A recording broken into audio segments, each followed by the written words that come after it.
नमस्कार मित्रांनो, सगळ्यांचे स्वागत माझ्या कॉमन मॅन या यूट्यूब चॅनलवर. मित्रांनो, अनेक दिवसापासून भारतीय जनता पार्टीच्या समर्थकांना उत्सुकता आहे. म्हणजे ते अतिशय उत्सुकतेने वाट पाहत आहेत. केवळ भारतीय जनता पार्टीचे समर्थक नव्हे तर शिंदे यांची शिवसेनेचे समर्थक, अजित पवार यांच्या राष्ट्रवादीचे समर्थक, हे सगळे आतुरतेने एका गोष्टीची वाट पाहत आहेत. ते म्हणजे थांबा, तुम्हाला त्याच्या आधीची गोष्ट सांगायची राहिली की परवा काळाराम मंदिरामध्ये आपण पूजा बघितली, आरती बघितली. प्रभू श्री रामचंद्रांची काळाराम मंदिरात जाऊन जी पूजा केली, उद्धवजी ठाकरे, आदित्य ठाकरे, तेजस ठाकरे, रश्मिताई ठाकरे, म्हणजे सगळी फॅमिलीज होती ते उपस्थित आणि छान फॅमिली सोहळा झाला तो. अगदी भाविकांना कृतकृत्य झालं. त्यानंतरच्या भाषणात एक गंमत बघितली का तुम्ही? नाव बदललंय चक्क. शूर्पणखा, रावणाची भगिनी, जिचे नाक कापले होते लक्ष्मणाने, आणि आमच्या साहेबांनी काय उल्लेख केला? शुपर्णखा. बघा, शूर्पणखा आणि शुपर्णखा हा उल्लेख केला. ठीक आहे, शब्दाची गडबड झाली. पुढे त्यांनी व्यक्तींची देखील गल्लत केली आहे. ते म्हणाले की रामाने शूर्पणखेचे नाक कापले. रामाने कधी कापलं नाक? म्हणजे रामायणातला इतिहास बदलला बरं का. अहो साहेब, जरा माहिती घेत जा. तुम्ही व्यवस्थितपणे भाषण पाठ करून येत जा. कोणी जर लिहून दिलं असेल तर ते योग्य पद्धतीने लिहून दिलं आहे का हे तपासून घेणं देखील तुमचं काम आहे. तर ती गंमत मला सहज आठवली आता त्या आदित्य ठाकरेंच्या निमित्ताने. तर हे भाजपचे समर्थक जे वाट बघता आहेत, आदित्य ठाकरे यांना केव्हा अटक होईल, आणि आदित्य ठाकरे देखील ते जोरदार टीका करतायत. अगदी केंद्र सरकारपासून ते महाराष्ट्र सरकारपर्यंत टीका सुरू आहे आणि अतिशय जहरी भाषेतली टीका ते करत आहेत. त्यांचे झंझावती दौरे सुरू आहेत, त्यांचे मोर्चे सुरू आहेत. ते तारखा देखील देत आहेत. म्हणजे संजय राऊतांसहित सगळेच हे सरकार, वर्तमान सरकार कधी पडणार याच्या तारखा देत आहेत. आणि मागच्या वेळी मी एक व्हिडिओ बनवला होता की सरकार आधी पडणार की आदित्य ठाकरे यांना आधी अटक होणार. म्हणजे मला देखील आशा होती. याचं कारण आहे की निलेश ओझा जे दिशा साली यांच्या केसमध्ये आणि सुशांत सिंग राजपूतच्या केसमध्ये वकील आहेत, त्यांना न्याय मिळवून देण्याकरता जे धडपडत आहेत, त्या निलेश ओझांनी देखील सांगितलं होतं की आता जवळजवळ सगळा तपास पूर्ण होत आलेला आहे.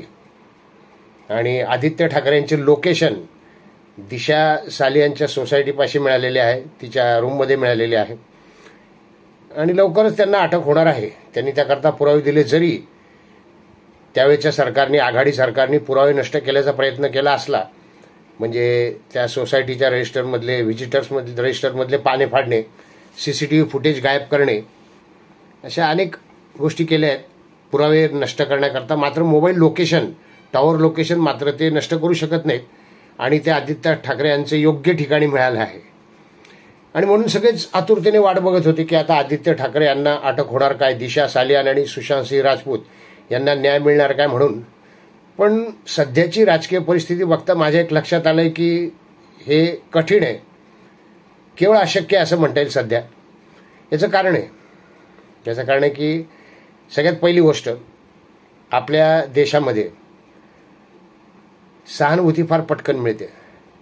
ऑलरेडी काही कट्टर समर्थक असतील, बाळासाहेबांचे नाही म्हणत मी, उद्धव ठाकरे साहेबांचे काही कट्टर समर्थक असतील जे अन्याय म्हणून अजूनही ओरडत आहेत. आणि आदित्य ठाकरे यांना खोटं या केसमध्ये गोवण्यात आलं आहे त्यांचं म्हणणं आहे. हे समर्थक प्लस जर अटक केली गेली तर सिंपथी देणारा एक गट असतो. म्हणजे बिचारा तरुण आहे, त्याचं वय बघा, तो असं करू शकत नाही, असं शालिनीताई ठाकरे यांनी देखील सांगितलंय. वाटत नाही आदित्य असं करेल. आणि मग अशा वेळी निवडणुका तोंडावर आहेत.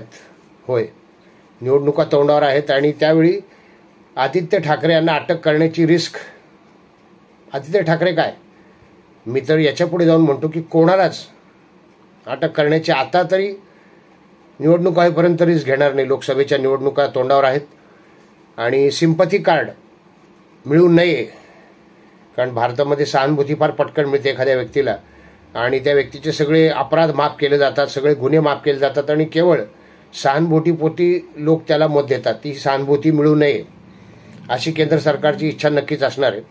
सगळं जुळून आलेलं गणित, आणि असं जुळून आलेलं गणित हे बिघडू नये हे कुठलाही सुज्ञ नेता विचार करेल.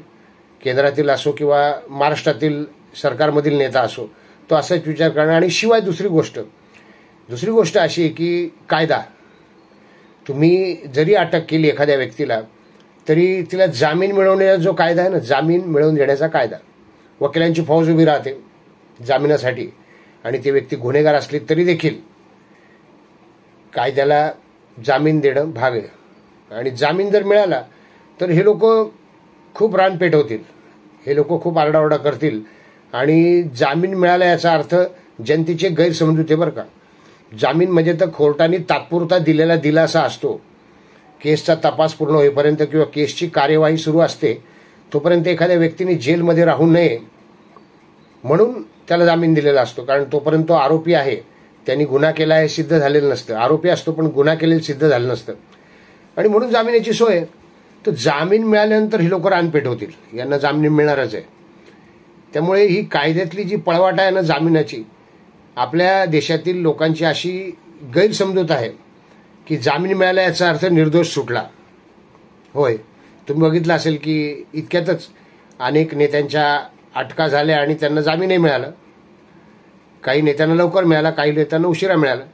पण जामीन मिळून तो नेता बाहेर आल्यानंतर इतका काही धूमधडाका केला जातो की जणू आमचा नेता धुतल्या तांदळासारखा आहे आणि त्यांनी कुठलाही गुन्हा केलेला नाही आहे, त्याच्यावर हे खोटं आरोपपत्र दाखल केलं गेलं सूडबुद्धीने, त्याचं राजकीय करिअर खराब करण्याकरता हे आरोपपत्र दाखल केलं गेलं, असा गैरसमज करून दिला जातो. आणि धूमधडाक्यात त्याची मिरवणूक काढली जाते ढोल ताशांसहित. तर अशी मिरवणूक जर निघाली तर फार वाईट आहे. जनमानसामध्ये त्याचं इम्प्रेशन वेगळं जाईल. आणि म्हणून तुम्ही किती जरी अपेक्षा ठेवून असलात, तुम्हाला किती जरी वाटलं, म्हणजे अगदी संजय राऊतांसहित, त्यांचं तर रेकॉर्ड जावेद मियादांपेक्षा जास्त शिव्या खात आहेत, संजय राऊतांसहित सगळेच आघाडीचे नेते जे काही अनाप शनाप आपण म्हणूयात किंवा जे काही बाष्कळ बडबड करतायत, जे काही आरोप करतायत महाराष्ट्र सरकारवर, जी काही टीका करतायत, अगदी केंद्र सरकारच्या नरेंद्र मोदींवर देखील टीका करतायत, तर आपल्याकडे याच्यावर उपाय नाही बरं का सध्या. उलट यांची इच्छा असेल की आम्हाला अटक करून दाखवा, हे म्हणतात अटक करून दाखवा. याचा अर्थ काय की यांना हवंय आम्हाला अटक करा, म्हणजे आम्ही बॉम्ब करायला मोकळे, आम्हाला सिंपथी कार्ड खेळता येईल म्हणून महाराष्ट्रातले आघाडीचे नेते उत्सुक आहेत, मुख्यतः ठाकरे गटाचे नेते. कारण त्यांनी सगळंच ताळतंत्र सोडलेलं आहे बोलण्याबाबतीतला. त्यांच्या टीकेचा स्तर देखील घसरला आहे, पण त्यांच्या लक्षात येत नाहीये ती टीका करताना आपलीच प्रतिमा आपण खराब करून घेतो आहोत जनमानसात, हे त्यांच्या लक्षात येत नाहीये. त्याला नाईलाज आहे, त्यांची बुद्धी तोकडी पडते. पण समर्थकांनी देखील आता या भ्रमात राहू नये की आदित्य ठाकरे यांना अटक होईल, इतक्यात तरी नाही. हां, पुढे माहीत नाही काय तडजोडी होतील राजकारणात, सांगता येत नाही. पण त्यांनी जरी गुन्हा केला आहे नाही केला आहे, त्यांच्या विषयी त्यांच्या भोवती तो सगळा फास विणला गेला आहे पुराव्यांचा, सुटणार. सध्या तरी ते सुटणार. आणि त्यांना मोकळीक दिलेली आहे वाटेल ती बडबड करायला, वाटेल ती टीका करायला.